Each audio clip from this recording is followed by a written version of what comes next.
Hey guys, I was going through my comics today and I found Hex #1. I was like, hex yeah. I'm very excited to get to read this again for the first time and get this. 40 years? Where did the time fly? I read this back in 1985. September 1985 is the date on the front, which means it was really 3 months before that. But I couldn't remember, and I kept thinking, gosh, is he in the future or is he in space or both? I can't remember exactly how it went. So getting to read this again for the first time, I was like, oh yeah, oh, I remember this.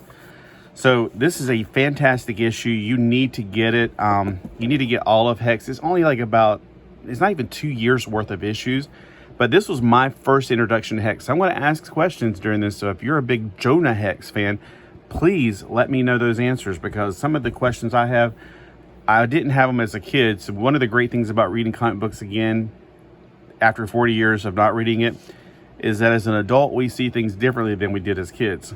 And there is a thing flying around. Always something flying around in here. Oh, I killed it. All right, so gut-searing first issue, the origin of Hex. Obviously not the origin of the Jonah Hex. Their nuclear-ravaged world needed a hero. What it got was Hex. 1985 annuals and specials. I can tell you I was definitely reading some of these. Legion of Substitute Heroes. Oh, that was so good. Excellent issue. Sword of the Atom. Excellent issue. New Teen Titans. Excellent. All these, there's so many of these excellent ones. All right, so once upon a time, so Jonah Hex wakes up in a saloon.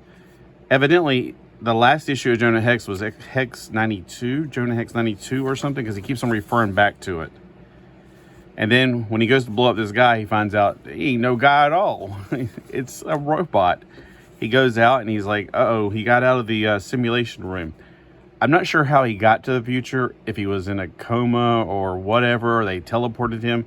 But somehow or another, now he is in the future. So, Holy Hannah is his little call phrase. Like, again, this is my only... I have never read any Jonah Hex books to my knowledge.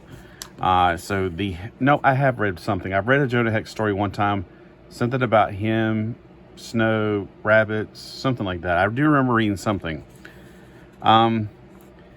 So I wanted to say, they said he was 150 years ago.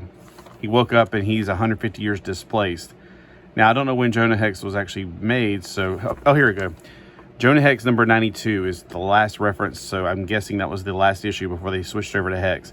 Why they did it, I don't know, but I can tell you right now, there's a lot of, in my brain, I'm hearing Tina Turner sing, "We don't need another hero."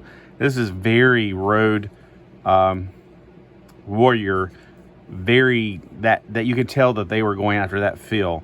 They weren't going after the Star Wars feel. They weren't going after even Terminator at this point, because Terminator 2 was later.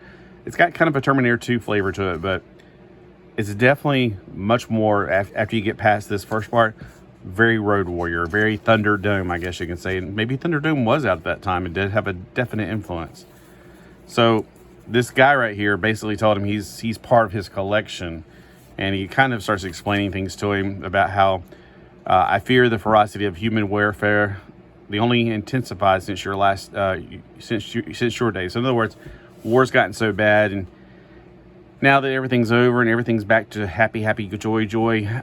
He also reminds me of Demolition Man, but that was, again, 1990s movie. But he definitely reminds me of the evil man, and I don't know if he's evil or not, but he seems very duplicit, let me put it that way, because he's collecting humans. I mean, here's where you get the idea, he's collecting humans. He's like, and this is one of the questions I have for you Jonah Hex fans. It says, "But as plain as day, I can't see."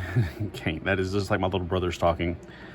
"Just stay inside here and let them turn me into some kind of Egyptian mummy." Now, how does Jonah Hex know about Egyptian mummies? Because in the Wild West, I'm pretty sure they didn't have much exposure, if any, to Egyptian, I don't know. I mean, was there traveling exhibits of museums?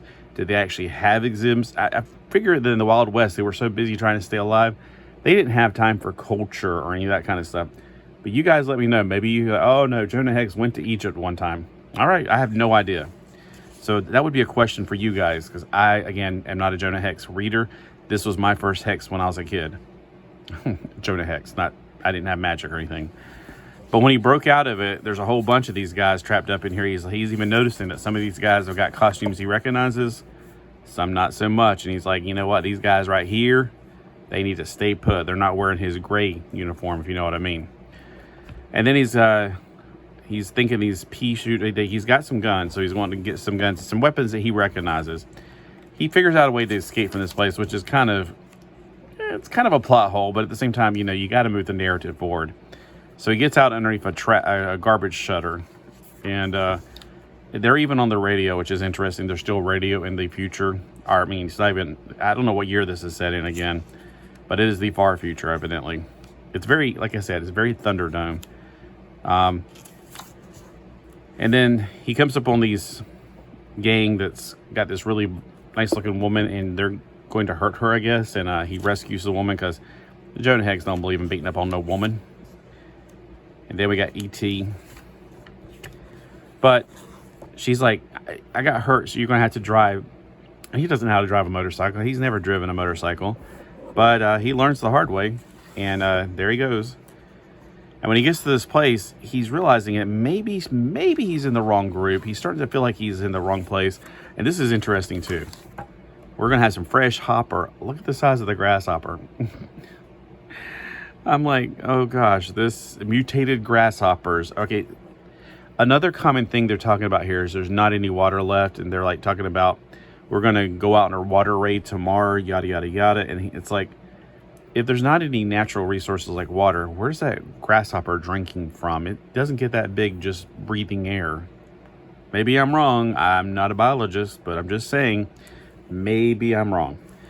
So they're eating grasshopper. And look at this. Don't they look very Thunderdome? I mean, this is very Mad Max. I mean, this is very Mad Max. Even his outfit that he gets during this process is very Mad Max. I mean, the whole thing. Maybe this is why I loved this comic book so much when I was a kid, because I loved Mad Max Beyond Thunderdome. I didn't care for the first movie, was it Road Warrior, Mad Max, and then Thunderdome was the third one. I loved Thunderdome. It gave him some kind of a positive purpose other than just revenge. All right. Plus, a lot of great quotable moments in that. All right, so here's the guy that's leading the Reapers, and they're going to go on this water raid tomorrow. And he's going to be riding in the sidecar.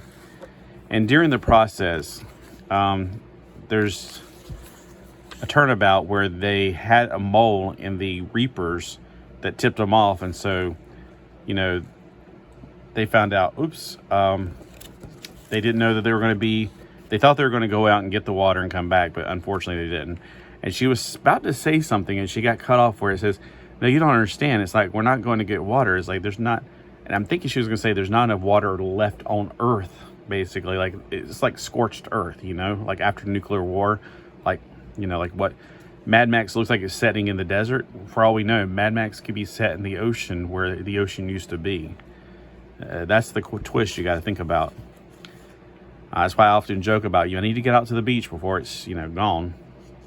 Because, it may go away one day. All right. But the guy turns about on him, because I was looking, that outfit, that looks an awful lot like his outfit on the front cover. Well, there's a reason for that. This guy turns on him after he saves him. Like, he's right there saving that guy's life in a burning building. He turns on him, and so that gives Jonah a reason to basically knock him out and take away his suit, because there's an acid storm. That's not rain, that's acid rain, so to speak. It's not H2O, it's H2SO4 is what I'm guessing here. And it leaves the man naked right there, and the rain's coming down even harder, and he's got his suit. Now, I don't know how this suit's going to protect him completely. It's covering everything but his hands and his face. How is that going to protect him from the acid storm? Comic books. But the guy's out there going, come back here. Vroom, don't leave me. Ugh. So the acid's that corrosive that just tears him up. Oh, and the guy was saying we need to get him back because he's also expecting a where was it? Here it is. He's getting an update on what happened to Hex after he escaped. And he says, find out. I want the situation to be rectified by the time the hardware from the Vietnam conflict comes in.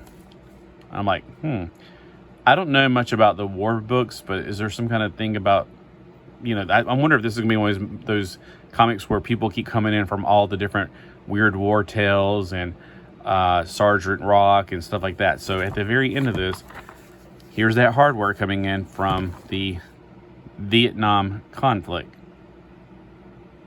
Yep, Vietnam conflict. Not the Vietnam War, the Vietnam conflict. Yeah, holy freaking Hannah. So while he's trying to escape, the rain's letting up, that's because there's another vortex opening. So now we understand how Jonah got there. He didn't just fall asleep and wake up 150 years later. They're obviously creating wormholes, bringing things to the future. So that kind of reminds me of the movie Millennium. So there's a lot of movies I'm like, how comic books are honestly, they're kind of taken from other pieces and putting them together to make them into a different ongoing universe. So we got this going on, and if anybody could tell me, is this something from Sergeant Rock or from Weird War Tales? Obviously, it's not a haunted tank. To my knowledge, it's not the Creature Commandos, because I would flip and have a heart attack if it was. I would love that. If it's Jake 2.0, I would love that too. So let's see. Did I miss I want to read the letter page on this thing, if there is one. It says, meanwhile, after I finished the 3-part, yada, yada, yada. So there is a letter page, but I don't think it's about this. It looks like it's just stuff. Like it's not even a letter page. It's like infinite earths, blah, blah, blah, blah, blah, blah, blah, blah, blah. Oh, yeah. Is this after September 85? Is this after Crisis on Infinite Earths? Because I could have sworn that was actually 85, 86. But again, any Jonah Hex fans out there, let me know, how in the world did he know about Egyptian mummies? And what happened at the end of the issue? And how did you feel, if you were reading it back then, for them to switch from the Wild West to the outback of Thunderdome? How did you feel about it? Because me, being a sci-fi nerd, I thought Jonah Hex may be okay, but it's not really my cup of tea. But when they came out with this, I remember getting this in the newsstand and going, oh, this looks awesome. Because it's like Mad Max. And I completely forgot about the Mad Max element until I was reading. I was like, this definitely is Mad Max. Oh, thanks for listening. If you listened all that time, I didn't realize I was going to ramble that long, because I figured I did not have that much to say about it. But I am very excited about this book, and I hope I have issue number 2, because I definitely want to read that next. Fun read, definitely highly recommend it. And let me know again if you know anything about Jonah Hex. Fill me in on some blanks there. Thanks for watching.